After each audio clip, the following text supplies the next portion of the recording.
जब हम और आप बात करने के लिए जाएं तो रट्टा मार के जाएं। अरे अरे अरे कैसे मौली साहब बोले रट्टा मारने का? अरे भाई जब तक रट्टा नहीं मारिएगा पूरे नुसूस आपको याद कैसे होंगे? चिट्ठी उट्ठी वाला सब मेरे हिसाब से ज्यादा दिन तक नहीं चलता। अगर मेरी चिट्ठी गुम हो गई तो मेरी छुट्टी हो जाएगी। नहीं, हंसने वाली बात क्या, अगर मेरी चिट्ठी गुम हो गई तो मेरी छुट्टी होगी कि नहीं होगी?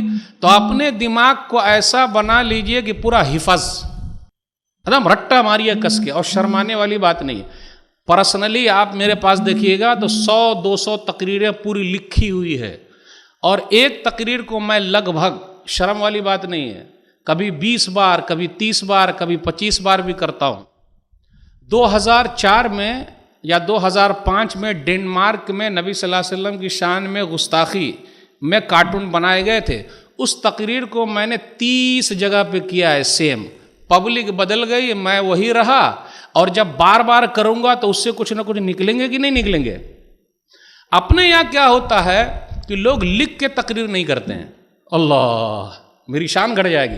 मैं तो वो हूं कि जब मिंबर पे चढ़ता हूं तब उन्वान सोचता हूं, और मैं तो वो हूं, एक तकरीर अगर एक मर्तबा कर दिया तो मेरी शान के खिलाफ है। अपनी लाइफ में मैं दोबारा दूसरे जुमले इस्तेमाल नहीं करता। तो रहिए, लोग सोते रहेंगे आराम से।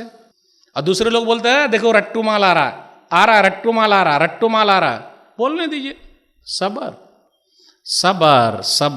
तो हर चीज को लिख के कीजिए।